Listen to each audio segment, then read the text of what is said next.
Stephen Parker is a man on a mission to ride his motorcycle from Hong Kong to Brisbane, Australia on a voyage that will see him travel through 10 countries and in the process raise awareness about 10 of the most important charities across the region.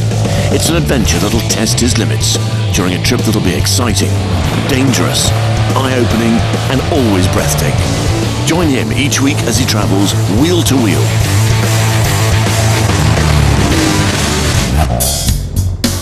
With Hong Kong and China now firmly behind him, Morgan is now en route to the Vietnamese border.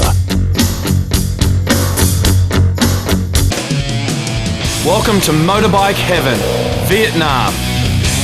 My third country on the wheel-to-wheel expedition boasts one of the highest motorcycle populations in the world.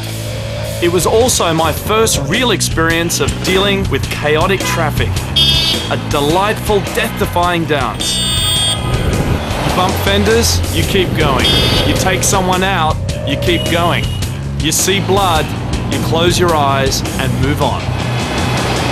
I don't think it's that these guys are crazy, they're just a little bit different. In fact, they're pretty talented bike riders because they're able to control the bike so effectively in very, very difficult circumstances. So their skill level is amazingly high. Frankly, it was a relief just to be here. Travelling from one communist country to another is quite dramatic. On the one hand, the Chinese officials were politely reserved while checking everything extremely carefully. The conduct of all the officials throughout the whole process over the last few days has been absolutely stellar. No complaints whatsoever, everyone's been polite. Across the border, the Vietnamese border guards were giddy at the size of my bike. 4 long hours later, I was finally in Vietnam. I hit the road to Ha Long Bay on the northern coast. But the wet conditions and dark, winding roads made the trip treacherous. My slick tyres, designed for smooth, sealed roads, didn't help. And neither did the huge lorries throwing up mud at me. I began to visualise flying back to Hong Kong in a body bag. But I vowed to keep going. The film crew were waiting for me in Ha Long Bay on the way to Animals Asia, and I was looking forward to a hearty meal. I feel like I've added a completely new dimension to my whole self. It's like I didn't understand the way things were before, and I know that sounds strange, but I feel like the whole experience has enlightened me a lot. After a week of hardcore riding, it was time for good food and a beer. Time to get off the bike and be a tourist. I'd wanted to travel to Ha Long Bay all my life. The beauty of this UNESCO World Heritage Site was like nothing I'd ever seen. Stark limestone islands, virtually uninhabited by humans, rise out of the calm waters of the Gulf of Tonkin. I certainly understood why the Vietnamese chose the name Ha Long, which means descending dragon.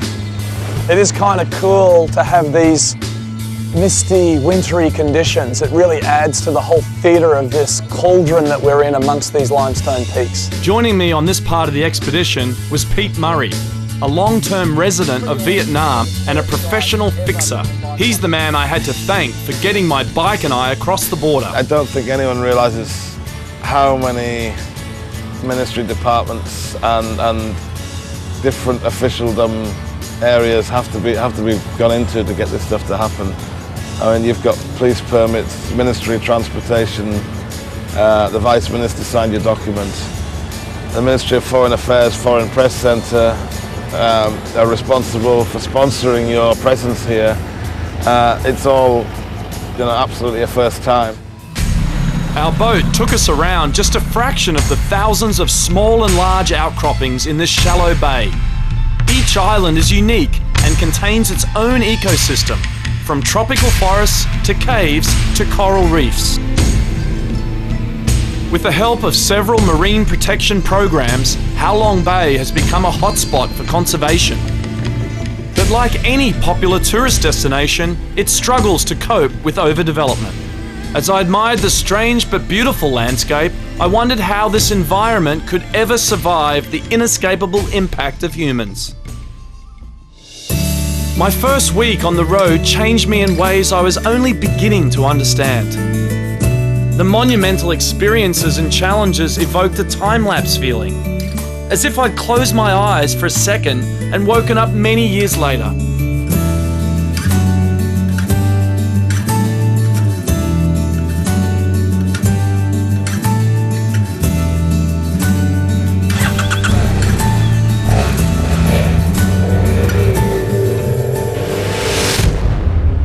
It seems that everything I've done so far is pretty much the first time that it's ever happened. First individual person ever to go across the Hong Kong-China border on a motorbike, and then again the first person to ever legally go across the China-Vietnam border on a motorbike of the size that I'm riding. So it's been a lot of firsts. It's taken a lot of help from local people who've been a great support. And it's yielded some really unique experiences for me. The ride thus far had been exhilarating. However, my next encounter with our designated charity Animals Asia was going to plunge me into a whole new world of shock, horror, and hope.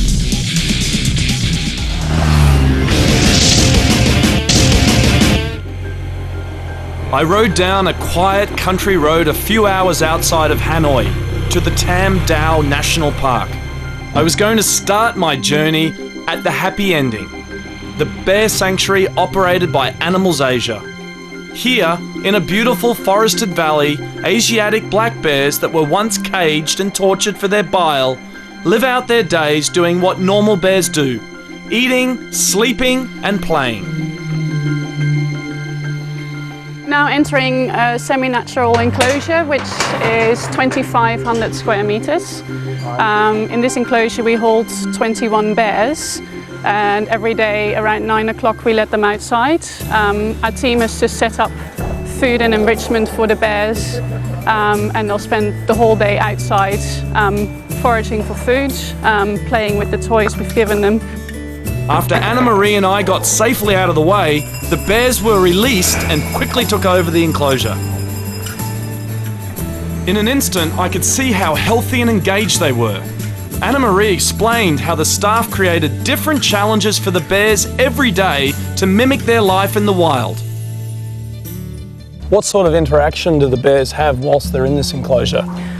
You'll see later on that the first half an hour to an hour is most likely spent just foraging for food. And they do that on an individual basis? Individual basis. There is a couple of bears that really seem to like each other and spend a lot of time foraging together, but in general they do go their own way. Right. And then once they're satisfied with having found everything that's in the enclosure, they'll start playing with each other. And in this group we're actually quite lucky that most of them interact very well together, so they have lots of friends to play with and they love wrestling. It was encouraging to see how Animals Asia staff could forge such close bonds with their bears. Despite all they'd suffered, each bear had a personality and spirit of its own. Some docile, some headstrong, some, like this little girl, mischievous. This one's name is Marmite. I think it should be called Vegemite. Animals Asia operates across Asia with a determined focus on ending cruelty to animals. Led by their inspirational founder, Jill Robinson, the charity has rescued and rehabilitated hundreds of bears. Walking onto a bear farm for the first time in my life in 1993, when I was already working in animal welfare in Asia, but I can honestly say I'd never seen anything so hideous as that first day, with bears in cages, psychotic, physically damaged beyond all comprehension, with the most incredible wounds across their bodies, and of course realising ultimately that they could so easily and cheaply be replaced, you know, in terms of the use of their bile, which is used in traditional Chinese medicine. The Bear Sanctuary employs dozens of local people who, before they join Animals Asia, often know little about what the bears have been through. A lot of people come here have no idea what they're in for, so most of them come from farming backgrounds, but all the training is really done here. And sometimes you think, like we've spoken initially to people who do dog farming and all of that, like breeding, and they think we're breeding bears here and all, but the key is that these people initially will actually think that, they come here and then see what the bears have gone through. And especially after they've gone through a couple of rescues where they've seen bears arrive and then see them rehabilitate, then their passion really starts. Yes. And then they become your greatest local spokespeople, I guess. Exactly. During my time at the sanctuary, I was also put to work. In the treatment room, Jill and veterinarian Kirsty introduced me to Moggy, who was getting a routine checkup. First, Kirsty sedated the bear and conducted a thorough exam. She's one of our older girls who's been here since almost the start of when the centre started here. She's very recognisable because she's missing her left front paw, which we can only assume that this injury happened when she was caught in the wild in a snare trap. It's a very typical injury. So, yep, we assume she's a bear that's been poached from the wild some years ago. Because she's been with us for a while, Moggy has already had her damaged gallbladder removed. So today is just a routine check to follow up, and we just do a methodical check over, do blood tests, check all her limbs, check her abdomen. We'll do an ultrasound of her abdomen and just make sure that she hasn't got any changes to her liver, which we sometimes see ongoing. We'll check her teeth, we'll do dental work if necessary, we'll check her eyes, etc. So just a very thorough full health check. After Moggy got the all clear, Jill showed me how to cut her nails. That's hard. It's quite hard, you know, it's fine, that's fine. It's just, some of them are really, really tough to do. Often we see they continue to grow into a full circle through the pad, and they puncture the pad and they come out the other side. It's a full circle, and the infection and the stink is horrible. The medical community increasingly supports Animals Asia's efforts to stop people using bear bile. Current research shows that synthetic compounds can be just as effective. Plus, bile extracted from unhealthy, diseased bears can often do more harm than good to humans. We can create and produce the component which can also have the same effect, but no need to take bear bile, because you can get some advantage, but you cause a lot of disadvantage. They will get malnutrition, their bile was withdrawn too much, then the quality of this bile is completely changed and contaminated, as I explained to you. So they get more harm than benefit. Animals Asia's Vietnam director, Tuan Ben Dixon, emphasises education and awareness to reduce demand for bear bile. Unless the demand for bear bile is reduced, then we're not going to end the industry. So that's our two main aim of our education program, is that first of all to highlight the profile of the moon bear, the plight of the moon bears, and secondly to convince the public to stop using bear bile, so that we can try and save whatever moon bears left in the wild. As I interacted with these magnificent creatures, I couldn't fathom how the bile extraction industry could treat them so cruelly. Rehabilitation was but one part of my education. I wanted to learn more about how Animals Asia opened people's eyes to the torture and how they lobbied governments to outlaw the industry. Most of all, I wanted to see the bile farms for myself. Into a Korean millionaire's house. A guy's gotten rich on bear bile, and we're going to see the bears in captivity that are getting tortured for their gallbladder bile. It's disgusting when you think about it. Inside, I was furious, seething, ready to tear the place apart. But on the outside, I sat quietly, having tea with the owners of a bear bile operation. Jill sat next to me, pleasant and diplomatic. She knew from years of experience that the goal was to get inside to see the bears. The smiles are all a facade. I hate smiling at places like that, but we just do it to be nice, and she'll let us go around and see more and stay longer. As calm as could be, the owners led us into the hot and dark shed. It's like walking into a hell. It really is. It's incredibly gruesome and sad, and it almost felt twisted. It almost felt like a parallel universe.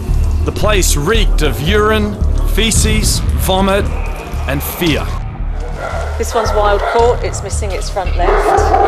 And obviously you can see the world of difference between the bears that we have that have become actually pretty socialised with people, and these ones that are just scared stiff, knowing what's going to happen to their bodies. You see the look in their eyes. Look at the difference. There's the eyes. Oh yeah, totally.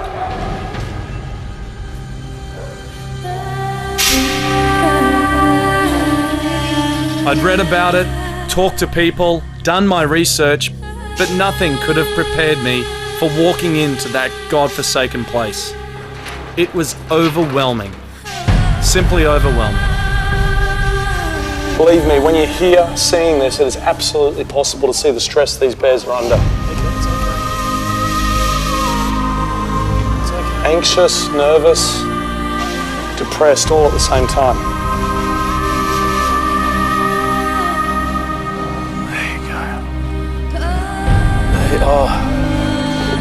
He's barely got any teeth.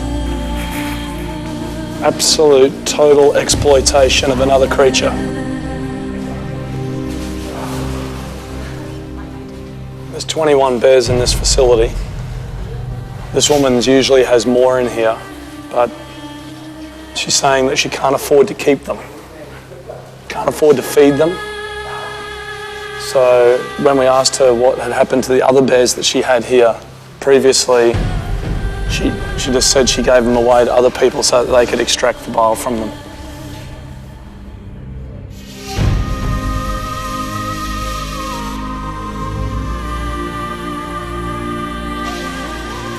The good news is that Animals Asia work continues. More and more bears are being rescued. And like Jill said, even bears that are as traumatised as these ones can be saved and brought back to a normality with the right sort of rehabilitation program. We were there for, in amongst the cages for maybe 20 minutes maximum.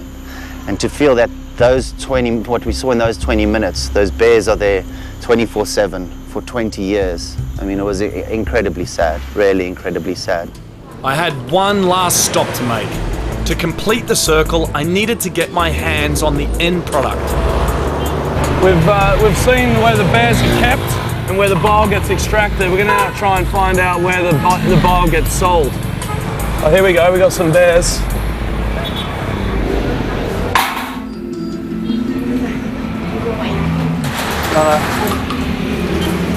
I'd like to buy some bile. Maybe we'll try somewhere else. Oh, here's some bears. Do you have any bile? Can we buy some bile, please?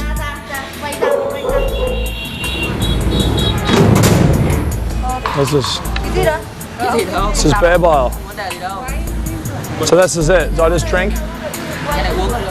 All the torture of the bears to get bile ends up in one little jar like this for $1 for 1 cc of bear bile.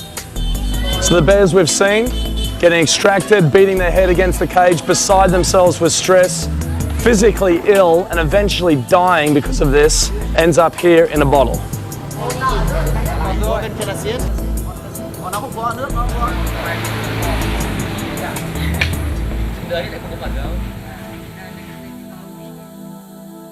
The Animals Asia people are really just amazing human beings, They're not just going in there marching and they're being self-righteous. They really are trying to find solutions for everybody there.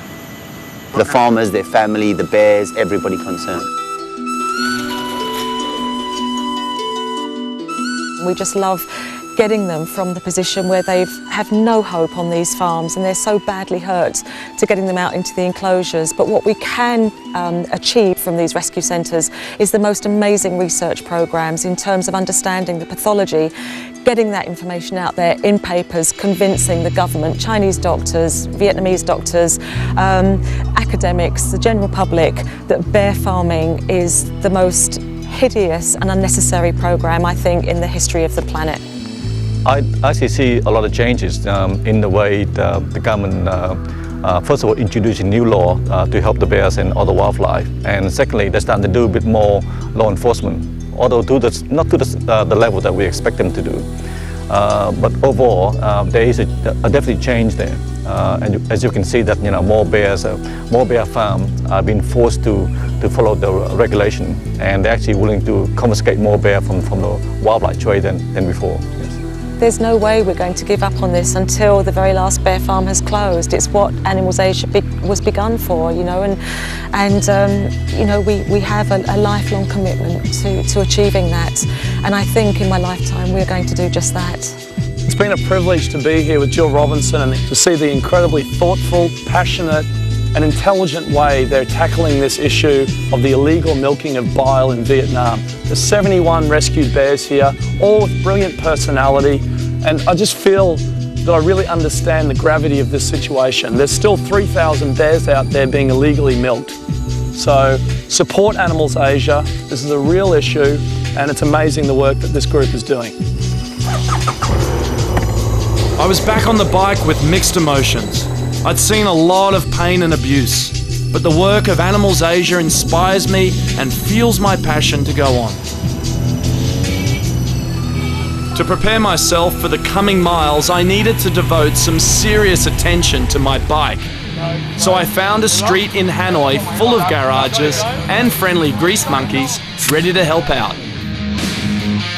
25,000 kilometre expedition, you go through a few tyres. Selecting the right tyres is critical because the expedition has on-road and off-road sections. I bought this bike 2 years before the expedition so I could get used to it and be at one with it for the adventure. I have still had the same tyres on it since buying it 2 years ago, and these are now completely munted because of the Chinese mud and then the Vietnamese mud that I've been through. These shouldn't even be working right now, and I've been slip sliding all over the place, nearly coming off every 5 minutes, but I've made it here to Hanoi and the first tyre change.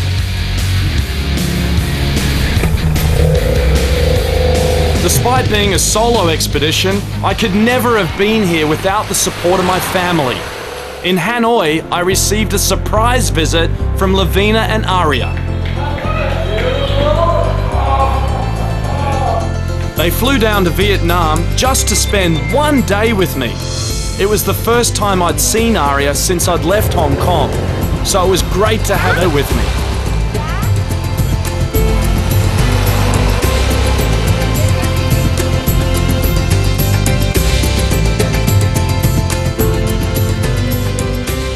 I said goodbye and rode out of Hanoi, heading towards the remote border with northern Laos.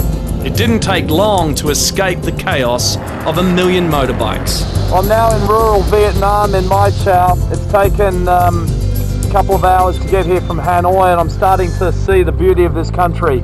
It's really the first opportunity I've had on the entire expedition to get into amazing rice paddy sort of village atmosphere here. This is actually a popular tourist attraction for people coming to the northern part of Vietnam. The riding has been really good.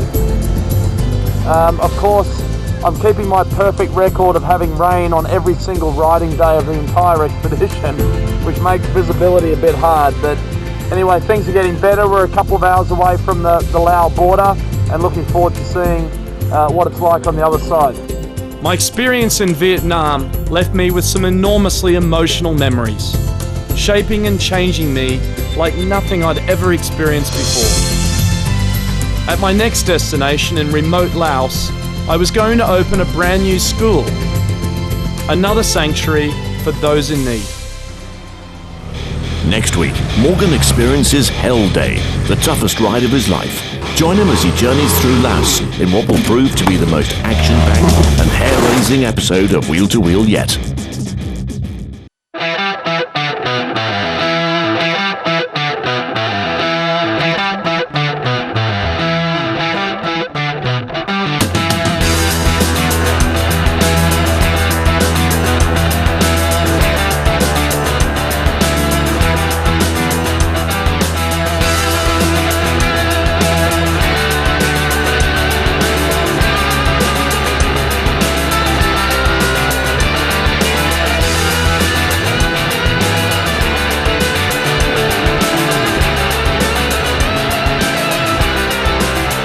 For more information, please visit wheel2wheel.tv.